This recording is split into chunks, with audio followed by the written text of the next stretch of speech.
এটা হচ্ছে ডকমাই না? ডকমাই এখানে হচ্ছে হরেক জাতের আম। আসসালামু আলাইকুম, শুভ সন্ধ্যা। আশা করি সবাই ভালো আছেন। আপনারা আমার পিছনের দৃশ্য দেখে বুঝতেই পারছেন আজকেরও কিন্তু আমাদের ব্লগের বিষয় ডেফিনেটলি আম। তবে আজকের আমগুলোর একটু ভ্যারাইটিটা ডিফারেন্ট। বরগুনায় খুব ভালো ভালো প্রজাতির একটা আমের দোকান হয়েছে, যেখানে তারা শতভাগ নিজস্ব বাগান থেকে আম এনে এখানে বিক্রি করা হয়। দোকানটির অবস্থান হচ্ছে আমাদের কলেজ রোডের একদম পশ্চিম প্রান্তে দোকানটি। আমি লোকেশন আপনাদেরকে একটুবার দেখিয়ে দেবো। তো তার আগে কি কি আম আছে এবং কোথা থেকে আমগুলো আসে আমি ডিটেলস আপনাদেরকে জানাচ্ছি। ধন্যবাদ সবাইকে। দোকানের সামনে এইমাত্র কিন্তু বাগান থেকে আমগুলো মানে পেড়ে এখানে আনা হয়েছে। এই যে একদম দোকানের সামনেই, দোকানের যে ওনার আমার খুব বাল্যবন্ধু কামাল, তিনি এবার ক্যামেরার সামনে সেরকম ক্যামেরাটা কথা বলতে চায় না, লাজুক প্রকৃতির লোক।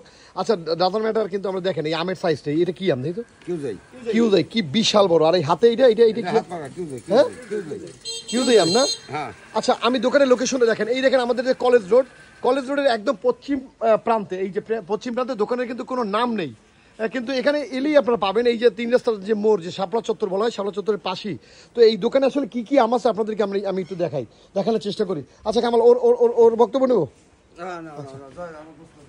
আচ্ছা দেখো তো তোমাদের কি কি আম আছে, এটা দেখাও তো।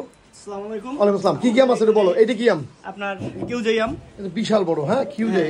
এরপর এটা কি প্রজাতির? এটা হলো ডকমাই। কিউজাই কত করে প্রাইস তোমাদের এখানে? কিউজাই এখানে আপনাদের 150 টাকা করে। 150 টাকা বিক্রি করো না?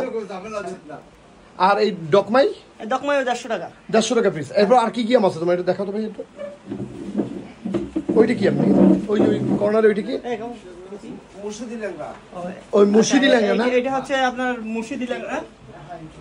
এই যে এটা মুর্শিদি ল্যাংড়া না? এটা প্রাইস কত? এটার প্রাইস 150 টাকা। 150 টাকা না? আর এই নিচে এগুলো কি আম? এই যে এগুলো হলো আপনার, এটা কি আম কামাল? না ওটা একটু মিষ্টি কম। এটা মিষ্টি কম আমরা যাই, তারপর মিষ্টি সব আম তো মিষ্টি লাগবে না। এটা 80 আর টাকা। ব্যানানা কই? এই যে ব্যানানা না? এই যে ব্যানানা। এই যে ব্যানানা, এই যে এখানে কিছু ব্যানানা আছে। আমাদের ব্যানানা আছে। এখানে পাকা বানানো একা গাছ পাকা। একদম গাছ পাকা ব্যানানা। এগুলো আমি নেওয়ার জন্য আগে আলাদা করে রাখতেছি, পাবলিক তো ডিস্টার্ব করতে না পারে। তো যাই হোক আপনারা দেখেন ওই আমটা কি আম? ওই যে কর্নারে এই যে বড় বড় এগুলো ওই যে আপনার কিউজাই না? আচ্ছা যাই হোক, আমাদের খালা বাইরে বসে বলতেছে, তারে দেখি না। খালা আপনারও দেখাই দিলাম। তো যাই হোক, আমার বন্ধু কামাল, সে কিন্তু একজন হিমসাগর ন্যাংরা সবার আছে, সে কিন্তু একজন খামারি। 9 নং এম বালিয়াতলী ইউনিয়নের যে বর্ডার, আমরা বাবুগঞ্জে সম্ভবত না, বাবুগঞ্জে তার নিজস্ব বাগান থেকে প্রতিদিনই কিন্তু আম এনে এখানে বিক্রি করে। আমের পাশাপাশি অন্যান্য কলাও দেখা যাচ্ছে এখানে। তো যাই হোক, এটা হচ্ছে ব্যানানা, এটা বাসার জন্য আনা হয়েছে। তো আপনারা আসলে এখান থেকে আসলে চাইলেই কিন্তু আম এনে বাসায় নিতে পারেন। প্রাইস 150 টাকা করে বেশিরভাগই আম, কম বেশি এসে আলোচনা সাপেক্ষে করতে পারবেন। তো সবাই একবার ট্রাই করে দেখেন। আমার দৃঢ় বিশ্বাস বরগুনায় এত ভ্যারাইটি, এত ধরনের আম কোনো দোকানে নেই। তো সবাই ভালো থাকেন, সুস্থ থাকেন। আপনার সাথে আবারও দেখা হবে অন্য কোনো ব্লগে। আর অবশ্যই কামালের এই দোকানে আসতে কিন্তু কেউ ভুলবেন না।